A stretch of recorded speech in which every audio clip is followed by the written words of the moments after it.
What is up, everyone? Hello and welcome to ROG Pulsars and look at what's happening behind the scenes here at the Republic of Gamers. I'm a little bit scratchy today as I've been sick, and Whitson and I just got back from Taiwan at Computex 2025. Whitson, what'd you think of the whole event? Give me your Dude, 2-second recap. it was sick. That's it. End That's of it. End of recap. show. Bye. No, so if you guys go to the very YouTube channel that you're watching right now, I did a whole like 15-minute booth tour showing off all the new products. We're going to talk about them today in a little bit more detail, but if you want to see kind of some cool glam footage of everything, that's a good video to go watch. One of the coolest things I did before I shot that video while we were waiting for the booth to get set up, we had this machine, and this was there last year, but I guess I didn't really see it. This machine where you like plug in some stuff and it scans your face and then creates like a trading card of you as like a gamer or like anime. This is it. I have it right here on this little lanyard. I brought it home with me. It's hilarious. I was like, whoa, that is me. But I think you can do this on a website too. I think this different. exists. You can. Yeah. Yes, So like, you know I should put the link in the chat or the video description. I You didn't can use your webcam to scam your face. I didn't do this in person, but I did do this online once when we might have made this last year or 2 years ago. I don't remember exactly when it first debuted, but pretty fun. But not only do we have this dorky trading card of Whitson, we get animated. Awesome. AI is so I like that. Animated one is like dude. Harry Potter style. I love it. It's wild. I don't think we had this before the animated version. I think that's new. The funny thing is, if I grew my hair out, it would probably look like that. It would just like, wah. Send it. Get really, there. Yeah. Also, this is what I would look like if I were much more tan. I love that you have like a scar because you probably had your glasses on, so it just gave you a scar. But at the same time, like, how did it remove my glasses? Maybe I took my glasses off when I took it and it was just like, that's just an artifact from imposing my face. I'm not sure. I don't know why I'm not wearing my glasses in this, but clearly I look cooler without them. So I love it. So that was my Computex. I'm seeing some questions in chat about prices and release dates for the products we announced. We don't have all of that information yet. I will, as we go through some of these products, I will mention the ones we do have pricing and release dates for, as well as kind of if I see questions, I'll wait until the category comes up to kind of address some of that. Yeah. So we're not jumping all around all over Sounds the good. place. Sounds good. So let's start with some of the new stuff we announced in the realm of peripherals. Yeah. This is actually something I'm really stoked for. Like, I mean, RG Falcata, I'll let you dive into it in a second, but this is like a form factor that a lot of people are confused by, right? Like a keyboard that splits into two. It's good for ergonomics, but also other use cases like on your lap, using this on an airplane. It's way more ergonomic for something like that. I'm super stoked we finally made a keyboard in this form factor. I have always been like really intrigued by this form factor because I am kind of a nut when it comes to the ergonomics of my setup. And this is one of the most ergonomic ways to like have a keyboard. And what's cool about what they did here is that it's not just a split keyboard. It on the bottom, again, if you go watch that video I mentioned earlier, there are these little feet on the bottom that you can unscrew and screw in different places on the keyboard to kind of change the tilt and the angle to kind of get it just right for what's comfortable for you. That's really cool. This is the real thing about ergonomics is that ergonomic does not just mean it's set up this way. Ergonomic really means it's adjustable because everyone is a little bit different. And so the more adjustable something is, the more ergonomic it has the potential to be for you and your setup. So that was something that they tried to do with this, which I like. The other cool thing is I think you can detach that left half. So if you're gaming, you can just use the left half of the keyboard for WASD and you have a ton of room for your mouse hand, which is cool. That is cool. Now, the other thing that's special about this is that it is using our ROG HFX V2 magnetic Hall switches. So these are, I mean, this is something you guys have been asking for a lot more, Hall keyboards. So these are those magnetic switches that allow you to have customizable actuation, like you decide where it actuates in the keystroke. It's really smooth. We actually updated our switches to reduce stem wobble. So it's like really stable and really smooth. They are hot swappable and it has an 8,000 hertz polling rate. Nice. Which is fancy, fancy. So can you use it as nunchucks? I mean, if you wanted to, it does have a nice heft to it. It's not quite as like hefty as the Azoth, but it's honestly closer than I expected. It's not like a full. It's not like super lightweight. So I like it. It feels really quality. See ya. The ROG Harp Ace 2, which you see next to it, is the latest version of our Harp Ace mouse. So we have a few mice with the Ace name. The Ace is kind of our esports line, so it is ultra light, right? This was built in collaboration with esports pros to kind of get that ideal shape that's going to fit most people comfortably, no matter what grip type you use, no matter what size your hand is. It also has an 8,000 hertz polling rate, no booster necessary. It's just 8,000 hertz straight out of the gate. Yep. So ultralight, super precise, really good stuff. These, I do have a release date for. These should be available in July very soon. If all goes according to plan, these should be on shelf pretty quickly here. That's hype. That's what we're aiming for. Now, also on the accessory side, we announced the ROG Bulwark dock, which is a dock that you can use with really any product. You can put your phone on it. You can hook it up to a laptop, but it is the perfect companion for the ROG Ally. And I think we even have a picture of it with the Ally. Basically, you hook it up or stand it on the stand. It unfolds, so it's compact. Like that back part folds down. I think Jake has a sample we can show you. It folds down so that you can pack it away really easily. But then you fold it up, stick your Ally there, plug it in with the included 90-degree USB-C cable, and you have instant access to power delivery, HDMI 2.1 with VRR, Ethernet, a couple extra USB-A ports there for like controllers or mouse and keyboard if you want to set it up at like a desktop or hook your Ally up to the TV and have it act as like a living room console. So that is really nice. I know we've had a lot of people asking for that, and Jake and I have actually been advocating for an official dock. Day one, I've been asking for this since we launched the original Ally, because it just makes sense. And we also, because we manage the ROG Discord, one of the most common questions I see in the Ally chat is, "Hey, what dock should I get that allows for 35-watt turbo, that allows for VRR and all of this stuff?" Because a lot of like docks out there don't necessarily. They give you the expansion, but they don't necessarily give you all of those features. It might not work with VRR, for example. So having an official one that just says like this is designed for the Ally. This is going to give you all of its features right out of the gate. That's really nice. Now I see a lot of questions about the Ally in chat. Where's the ROG Ally 2? I thought you were going to announce a new Ally at Computex. We will announce the new Ally when it's ready, when it exists. Soon TM. Soon TM. If you don't know that meme, that means whenever it's ready. I mean, that means when it happens. Yeah. Yeah. Just a few things on this, just to kind of like give you guys some extra idea of what it's all about. Obviously, lots of IO ports in the back that you can see there in the image, but there is this really nice rubber pad on the top here where your device rests, so it's not going to slide. It sits comfortably. It's protected. It's not going to scrape against anything.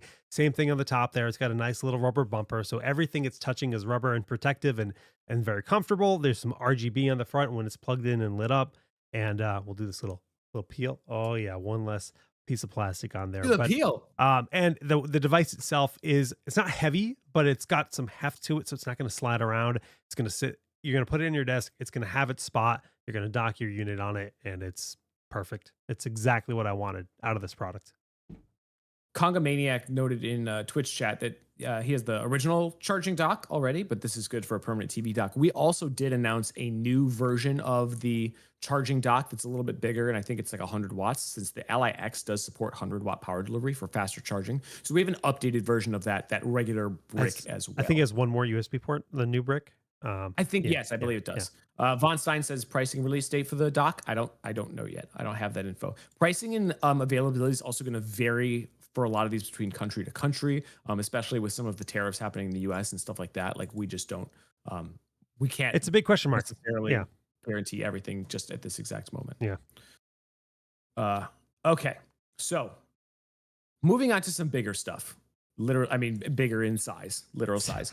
We announced a number of new monitors, and I'm not going to go through all of them. Some of them are just new OLED monitors in different shapes and resolution, refresh rate configurations, because we want to offer a bunch of different kind of combinations there. But there were two monitors in particular that were particularly special, right, for Computex. So one is this ROG Strix OLED XG32 UCWMG, and its sibling, the ROG Strix OLED XG32 UCWG. Um, these are 32-inch OLEDs. Both are dual mode, but utilize slightly different like refresh rates. So you can switch between 4K with a high refresh rate or 1080p with a really, really high refresh rate, right?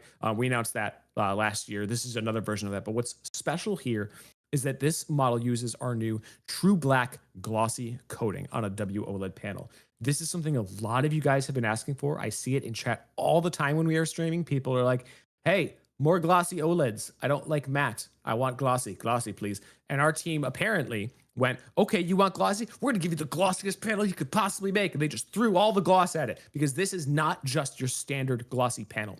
We call it true black glossy because this is an exclusive coating that we put on the panel that really, really keeps those blacks as deep and dark as possible for a really, really crisp image. Jake, I think I have a comparison here.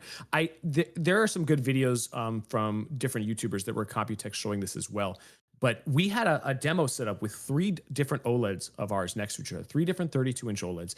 We had a semi-glossy QD OLED, which is great, has a lot of the benefits of a glossy panel, but sometimes the QD OLEDs don't have as deep of blacks. The glossy OLEDs are great as well. The true black glossy, even darker blacks. Now, of course, if you're in a bright room, those matte panels, we do still have a number of those. And I do like the matte panels, honestly, because my room is a bit more well lit, but I know a lot of people are all about that glossy OLED. And if you are one of those people that's been asking for a glossy OLED, this one is the one you want. Because if you're that particular about it, get the true black glossy WOLED. It is the deepest, darkest black times infinity, to quote Metalocalypse. I love it. Oh yeah, Conga Maniac. You're probably talking about Vincent Tio, one of my favorite YouTubers ever. Was there doing some great demos with this stuff. Very cool. Okay, so that's the OLED. There was another monitor that we Our new esports announced as panel, well. right? Yes, and it's the first panel to have the Ace in its name. Remember we talked about the Harp 2 Ace? This is the ROG Strix Ace XG248 QSG. The first ROG monitor to get the Ace label because it is designed with esports in mind, right? So it's a 24.1 inch 1080p panel, as you would expect, right? Because if you're playing esports, you want that Smaller compact field of view. Yep. So you're not trying to move your head darting around the screen, but it is using a Super TN panel. So this is not your average TN panel. First of all, it has an absolutely bonkers 610 hertz refresh rate. 610 hertz. The input lag and response time on this panel is insanely low. And I'm sure a lot of you guys remember the days when TN panels weren't that great in terms of image quality. Yeah. This Super TN panel is a big step up. It even covers 90% of the DCI-P3 color space, which is wild. As someone who was around in the old days of TN when they were just not good compared to IPS and VA displays, this actually looks really good. Especially with that super fast refresh rate and response time. Motion is super smooth and clear. 10. Now, okay, that's not even what I think is the coolest part of this monitor. All of that is the setup for the addition of our ELMB2 Extreme Low Motion Blur 2 tech, which is a new form of backlight strobing. So if you guys have used esports monitors before, you can turn on these ultra low motion blur features that basically throw a black frame in between your regular frames to basically clear the image of your eyes, for lack of a more technical explanation, which eliminates some of that persistence blur from your eyes. It's not necessarily a feature of the monitor. It's your eyes will kind of fill in blur if there isn't enough information between the frames. So that makes motion clear. Now, what we've done with this panel is instead of the entire panel strobing, we have 2 strips of LEDs along the side with 10 zones each. And then it strobes only the individual zones as the monitor is scanning out the image from top to bottom. What the so hell? This makes motion, I know, it's Wizardry. insane, right? So this makes motion even clearer than our previous esports monitors. And what's also nice is when you turn on the typical backlight strobing, it dims down the image because now half of your frames are black, right? The way that this works prevents the image from looking as dim. So it's 65% brighter than previous backlight strobing solutions. So this, in basically every way, this is a huge step up from your typical esports panel. It is awesome, awesome, awesome. So that's why I got the name Ace instead of Swift. That is why I got the name Ace, Because which usually, if is we invent a new naming convention like that, it's because we've pushed beyond. We've pushed into a new category. So that's really cool. Okay, that's exactly. the Ace XG24 8QSG. Now, we did have a couple other monitors. We have a new ultra wide monitor that has Google TV built in, for example. Huh? That's pretty cool. Yeah, which I think if you're like in a dorm room or like a studio apartment, and you don't necessarily have a room for like a big TV and a really nice gaming monitor, this can kind of pull double duty, right? I like There's it. some cool stuff there. Yeah. Chief Brody in YouTube chat asked, "Hey, do you guys have an update on the new G-Sync Pulsar monitor that you announced more than a year ago?" So the G-Sync Pulsar monitor is kind of a special case. We showed that off at CES and stuff, and we announced that we were collaborating with NVIDIA on that tech. I think, yeah, over a year ago. But the monitor we showed off at CES was not like any. It wasn't ready for sale yet. And we said this when we showed it off at CES. It didn't have like a name. It didn't have a model number. Like it just said G-Sync Pulsar monitor. It's kind of a proof of concept, like prototype device. Obviously, we're aiming to release something at some point when that tech is ready, but it's not like we're collaborating with NVIDIA on that. We got to kind of get it into a spot where it's ready to launch. So that's still kind of under development, is my understanding. Cool. Fonstein says, "What is the ROG logo? Is that a mad eye?" Yes, it is. Yeah, quite literally. The fearless eye. That's what we call it. Okay. So moving on to PCs. And this This is might actually be. something that I didn't know about until I got Oh, to you didn't? until I got to Taiwan, and I saw this case or this pre-built on the desk, and you explained to me what this is all about. So let them know. But this is super cool, This might be my favorite thing that we announced at CES. and I don't know it's a what. tough product too. I don't want to say it's my favorite thing, but it is probably the most interesting thing I When you think we think about announced the at CES. overall like PC Sorry, not CES, gamer Computex. space, yeah, the overall PC gamer space though, this is innovating in a way that's meaningful. It is. So this is an ultra compact desktop PC. It's a little bit hard to tell from the image like how small this really is, but it's like kind of a mini ITX sized machine. But it's doing some unique stuff. So we built this machine with an RTX 5060 Ti graphics card, right? Typical for like a tough gaming, more mid-range to budget machine. This CPU is an Intel Core i7 13620H laptop CPU. All right. So we've got a desktop computer with a laptop chip inside. Not the graphics card. The graphics card is a full desktop graphics card, but the CPU is a laptop chip, which allows us to do a couple of things. First, that lowers the temperatures. It allows the machine to be more compact because you don't need as much like thermal headroom. It allows for that smaller motherboard. That's kind of cool. But what it really allows us to do is to lower the price of the machine. It is a lot less expensive for us to get a 13th gen laptop chip and put it in there than a brand new desktop chip with a desktop motherboard and stuff like that. But we're doing this not just so like we can. It's not about skimping on the cost. It's about trying to save you guys money because for gamers looking in this price bracket, right? First of all, these people are very price conscious, right?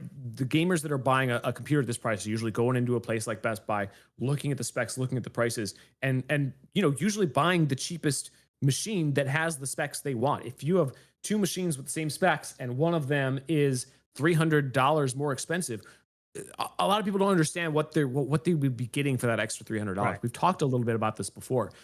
So, but what's interesting is when you're gaming at that level with like a 5060 Ti, you're more often GPU limited than CPU limited, right?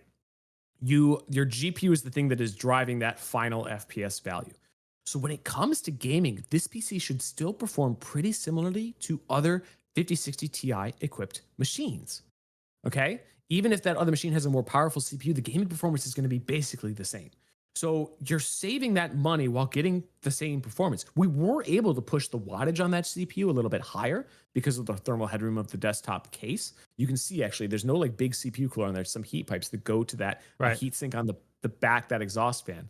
And it is still upgradable. The RAM you can upgrade. There is a second slot for another M.2 drive. I think you can swap out the Wi-Fi card, things like that. But it really is just about trying to give you the best bang for your buck machine that we can. And when you look at what our competitors are currently offering, at least at right now, when I did the price comparison when I was in Taiwan, this machine is like $200+ cheaper than competing machines with that same 5060 Ti 16 gig graphics card. Remember, That's the 5060 Ti comes in two variations, a 16 gig VRAM and an 8 gig VRAM. So don't get fooled, because some competitors, so this machine, for example, with a 16 gig 5060 Ti, we're targeting around $1,300 for that. Okay.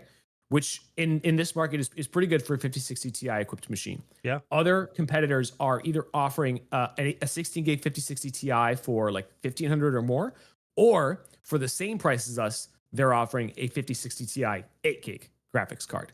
So make sure you check that VRAM. This machine, as of the last time I checked, it should be the cheapest that you can get for that. Now, that is the top end SKU. We do offer cheaper versions of this machine. I think it starts at like $999 or thereabouts, with some graphics cards lower in the stack.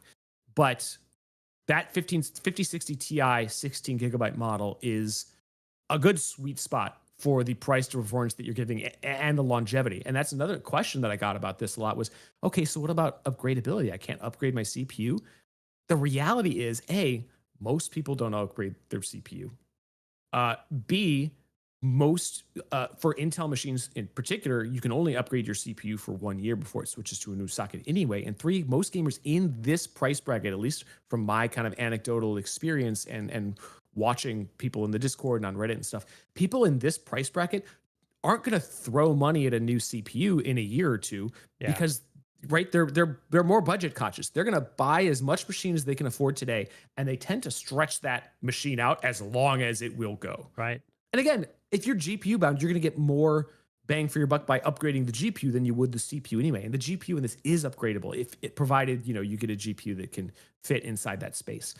Yeah. So I really think this is a unique approach to a desktop machine. And it's just like fascinated me when they first told me what they were doing. I didn't quite get it at first. And then when they explained it, I was like, oh, this is really cool. And I hope people understand like what we're trying to do with this, because I think it's a really clever approach.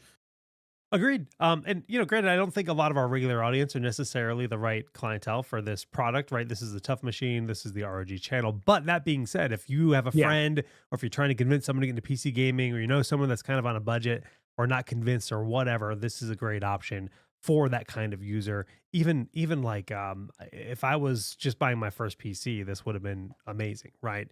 As a starting point. Killer. Yeah. Yeah, absolutely. And it looks pretty cool too. Yeah. I love compact PCs too. Like, you guys know, I'm such a fan of building mini IPS machines. So when I saw this, I was like, oh, so cool. Yeah. So cool. Now, that said, if you want something that has more of an upgrade path, if you want something with some higher skewed options, that ROG G700 that we announced earlier this year is still around. That has it has both AMD and Intel options, and as well NVIDIA and AMD options on the graphics end. So like, there are all kinds of SKUs for that machine. It's built using all standard parts, standard motherboard with a replaceable CPU cooler, a lot of room for a graphics card, expansion for stuff. Oh yeah, here's an inside look at the tough machine. So we still have options for everyone, right? We're not trying to limit you by only offering this. Like, this is for the budget gamer that it makes sense for. And if you want something more, the G700 is there. And I hope that our pre-built game continues to whoa, I just hit my microphone. Continues to strive forward, because I've heard of some other cool ideas down the pipe that may come next year, the year after, whatever. We're making a big play for pre-builds, and I'm pretty excited about what we're doing. Agreed. And yeah, this is just so clean, dude. Like, I just love the inside of this machine. Looks nice. Gonna perform great. Really excited to see what the overall response is to this machine. Yeah. Ritz says ASUS also has NUCs if you want to go micro. That's true. We do have. We were showing it off at Computex. I don't think it's in my notes to talk about today, because it's the same one that we announced at CES. Yeah. Which should be available soon if it's not already available in your region. The 2025 NUC is awesome though. It goes up to a 5080 laptop GPU. It's insane. It's kind of the opposite of this in the sense that you're actually paying a little bit of a premium for how small it is. Condense, yeah. Yeah, because you're actually taking a lot of power and condensing it really, really, really which small. is hard to do. Yeah. Yeah, for sure. There is like there's a certain point where going smaller doesn't cost more or sometimes costs less. And then smaller than that, it starts costing more and more because you're cramming it into a smaller space. And you have to do stuff, that NUC uses like dual vapor chambers to keep the chips cool. So that's where the cost actually starts to go up. So the best bang for your buck is somewhere in between there. But Yes. the NUC is really cool. If like I have this dream of taking that NUC and like duct taping it to the back of a TV for a completely invisible game console, you know.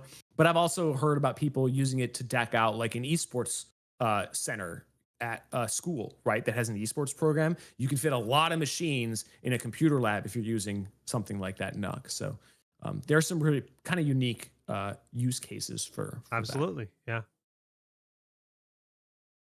Also on the systems side, I do want to just kind of throw out a mention that we didn't announce any brand new laptops, but we have refreshed a number of our laptops with new 5060 series GPUs from NVIDIA.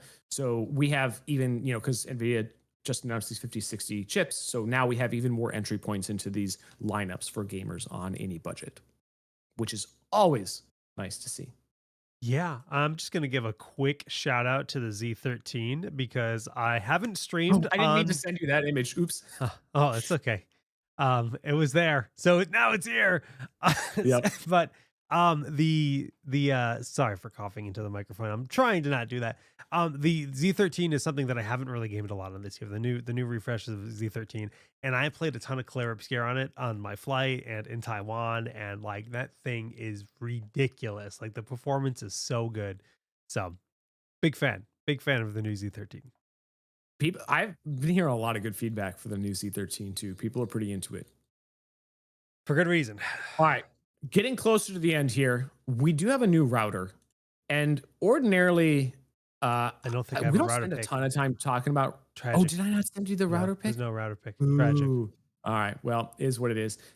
We announced the ROG Strix GSBE 18000. Oh, you know what? Actually, Jake, I want to show this. We might have to do this live. We'll do Because it live. one of the things that's unique about this, I'm sending this to you on Teams, Okay. is the form factor, right? So you guys are probably very familiar with our ROG Rapture routers. Every year we announce a new one, the best, biggest router we have with all of the best features and the giant spider leg antennas that give you a ton of coverage Hell across yeah. your home, right?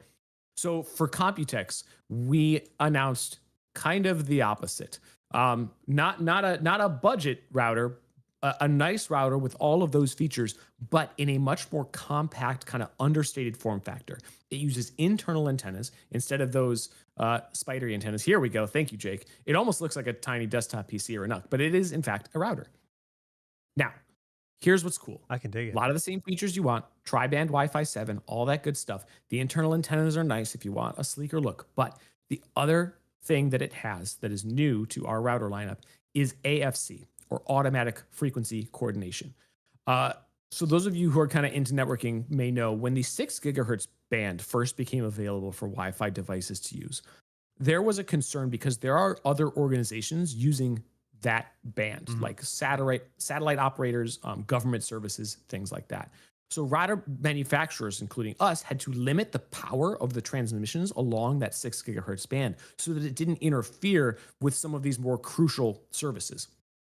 AFC, automatic frequency correction, allows the router to like access a cloud database and coordinate with other services in your area that are using that frequency, which allows us to actually boost the power along that band for better Wi-Fi coverage. So it's really cool if you're trying to get the most out of Wi-Fi 7 and you need that better coverage. And Von Stein says, finally, a router that is girlfriend approved or boyfriend approved. If it goes both ways, but yes, you're right. That is nice. And you're still getting all of the same gaming features that come with our typical ROG routers, right? So that's, you get a little bit of the best of both worlds here. I think this is a really cool device. And I'm curious to see how that AFC works out for people. That feature is only available in the US right now, as far as I know. But for those of you in the US looking at a Wi-Fi 7 router, that makes it pretty tempting, especially if you have a large area to cover. I like this design so much more than the spider. Personally, I'm into it. I like them both. I could totally, when you had the spider, you hung it on your wall, right? Like it was almost like It's intimidating. Yeah. fixture. Yeah. I I could totally see both. If I were putting it in my office, I would go spider. But if I had to put it like, because you really want to put it in the center of your house, and if for me that meant like the living room, yeah, my wife would probably prefer we have something like this. Now that said, I'm using the GT6. I've got a couple units placed around the house, and it is great. GT6 is great. Okay, moving on. Last thing to talk about here is graphics cards. A number of graphics card news here besides the 5060 stuff. One is on the BTF side. Now, I've seen a lot of people talking about BTF in the Discord. It seems like the BTF stuff has really taken off. For those of you that don't remember or need a refresher, BTF is our kind of cable clutter free solution to building a PC. It's a line of motherboards and graphics cards that have a lot of the power sockets mounted on the back of the motherboard, so that you don't have to have the cables like coming out into your PC. That's all mounted to the back, and it gives you this super clean setup. One thing we did with BTF 2.0 is we put an adapter, or we put like there's just a little thing on the back of the graphics card that slots into your motherboard, and that's how it gets its power. With BTF 2.5, which we just showed off at Computex, it's now a removable adapter, which you can see in this photo on the left. Yep. What's nice about this is that if you don't have a BTF motherboard yet, let's say you want to build a BTF machine, but you're kind of upgrading it piece by piece, you don't want to buy like a BTF graphics card that you can't use until you get the motherboard. This card allows you to go both ways.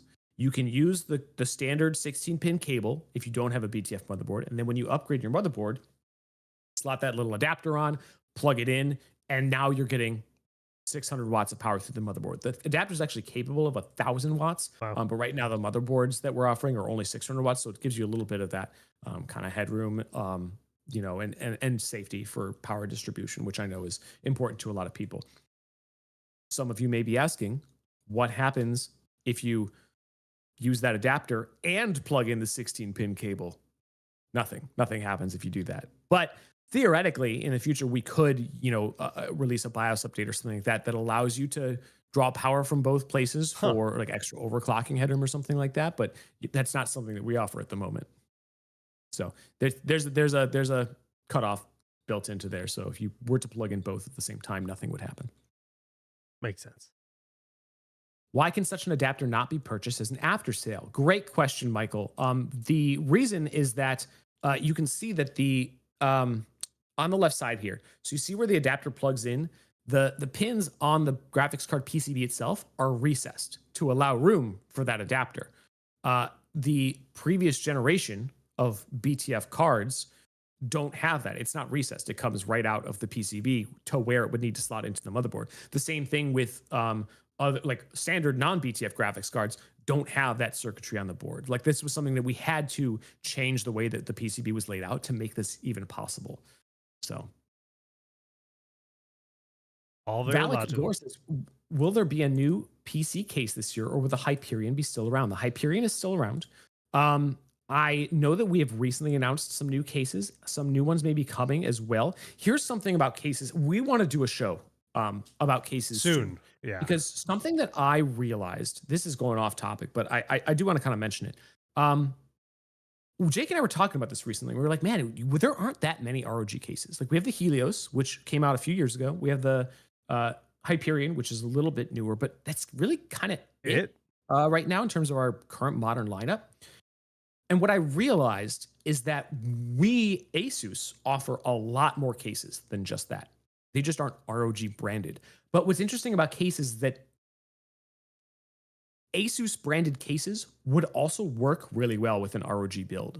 Even some of the ProArt cases would like totally ProArt work. cases, the tough cases, the ROG cases are the ones with really really kind of intense styling that have a lot of, not just a lot of RGB, because there are ASUS cases that have a lot of RGB, but they have much more complex tooling. Like the Hyperion has those big handles and like the cross on the all this stuff. The Hyperion, the Helios was kind of similar in the sense that there's just a lot of different kind of parts coming out of places. And that's consistent with the ROG brand in a lot of ways, but you could totally, especially if you're building like with an Astral card that has cleaner lines, you could totally build a machine with our tough case that is a little bit more kind of straight rectangle with that square mesh in the front, or some of the new Asus AP. I don't remember the exact AP201, the Asus Prime AP201 Micro ATX case, or some of the new stuff that's coming out. We did show one off at Computex. I think it might have been the AP401. Again, I don't remember the exact Hmm. model name, and I don't have a picture of it because we are going to do an episode on this soon or later this year, because there are so many Asus and TUF cases that would work perfectly with an ROG build. So the ROG cases we offer are things that could only be ROG, but the rest of the cases in the lineup, like Jake said, Pro Art with those wood panel fronts, like depending on the build you're doing, Yeah. you could totally build an ROG build in an Asus case and it would fit perfectly. So check out some of the other cases that we offer outside the ROG lineup. They're still going to be great fits for a lot of gaming builds. They're just also good fits for non-gaming builds, which is why they live in those other families. I'm excited for that show. It's going to be a fun one. A lot of cool cases that I Yeah, know we got very some little good stuff about coming. right now, but we're going to research it. Okay, back to graphics cards. Because speaking of Pro Art, we have a Pro Art graphics card that we announced. We got a Pro Art. I know we hadn't announced the Pro Art, any Pro Art 50 series cards yet. We've got a Pro Art 5080 now. That's on the way. We also have a Noctua 5080 on the way. Yes, a Noctua Astral 50. This thing is awesome. We had it on display at Computex, and we don't have a lot of pictures of it right now. I wish I could give you like a whole 360 view because it is really cool looking. And obviously, it's going to perform really well. It's a Noctua big fans are boy. legendary, right? So They are. Now, that said, it's not, these are all cool looking, but I don't think there is any card cooler looking than cue the Doom Doom card. soundtrack. So you guys have probably seen this because we announced it. Sorry, Jake. We died. announced this a little while back, but we had it actually on display at Computex for the first time. This thing is so baller, you guys. It's got so it's an Astral card, but it's the frame is green, like the same green as the Doomslayer's armor. The heatsink is like gold colored, which I didn't realize from these pictures, but when you see it in person, yeah. it really stands out. And that fan on the right side, but on both sides, is kind of modeled after the shield saw from Doom: The Dark Ages. It looks so sick. Do you have a picture of the backplate too? Did I give you a picture of that? Yeah. So this is going to look awesome whether you mount it normally, horizontally, or vertically. There are only 666 of these made, and it's available from the Bethesda store. I think these are coming in like a month or two. They're actually like shipping in a month or two. If you were able, It's to a get collector's pre-order. item, like 100%. This is a collector's Straight item. up. Very, Yeah. very special edition. But okay, I think I put a picture of this in here too. For the display, our team built a Doom PC with the Hyperion. So okay, you can see what I'm talking about with all the tooling required for that. The case is the same green as the card. It had the motherboard was also painted with that green, and the heat sinks were painted blood red. And even the monitor here. So the monitor, our monitors have that light that shines down on the table with the ROG logo. It's a Doom logo. Jeremiah cut out the Doom logo, like the symbol. That's so sick. And did a version of that for the. It was just so freaking cool. This PC, this was one of the most popular stations at our booth and at the media showroom, which is where this picture was taken. People were just all over this Doom card because it's freaking awesome. Excuse me, I'm slowly dying. No, it's gorgeous. It's incredible. I played only just like 15-20 minutes of the game so far. I'm gonna play it on stream tomorrow, assuming I'm not dead, and it'll be great. Yeah, because I love Doom so much. Yeah, me too. I have not had a chance to play it yet because I spent yesterday just getting over my fatigue from the trip. I literally just got back like 24 hours ago. But it was awesome. Von Stein says, what was the best part of the trip? I mean, besides Computex itself, which was a blast, and seeing all of my friends from media and stuff, because I used to be in media. Sushi. It's the sushi place. There is a sushi place that we go to in Taiwan called Yo Sushi. And I've explained it like this. I spend 363 days of the year thinking about this sushi place and 2 days out of the year eating at this sushi place. And it was as awesome as ever. We go for the full omakase experience, which means chef's choice. And, you sit down and he basically says anything you don't want to eat, you can say, okay, I won't eat this. And then he just feeds you until you say stop. I start slinging you sushi until you say stop. And this time I was very proud of myself. I said stop before I felt like I was going to die. from so much food. We said stop, and then I was So like, "Oh, but I'm I want." growing. Then I put in a special order. I was like, "I want this one last That's item." true. You Yeah, did. yeah. But it was a good time. Good. Always is a good time. But Yeah. Taiwan is great in general. Lots of good people, good food. Um, I played a lot of Claire Obscure that week because I was just kind of testing out new Also hardware, good. and I played a lot of Claire Obscure, and just loving that game. I'm almost done with it, so very fun. Yeah. Anyways, guys, that's kind of the main stuff from Computex. Again, we were showing off like almost all of our current lineup at Computex in a lot of ways, but that's like the new stuff that we announced. So again, go check out that booth tour if you want to see more. We'll also be, of course, unboxing a lot of this gear as it actually gets closer to on shelf. Mm. We'll be able to show it off. Jake will use some of it to stream some games on this very channel, as he does every Tuesday and Friday. Those are the days you stream? That is Tuesday correct. and Friday. Yes. Guys, if you are just watching this on YouTube, we usually cut down our show. But the full show, if you watch live, there's a whole lot more. We do giveaways, we talk about games, we answer your questions that aren't related to the main topic, all kinds of other stuff. So watch live to see the full show.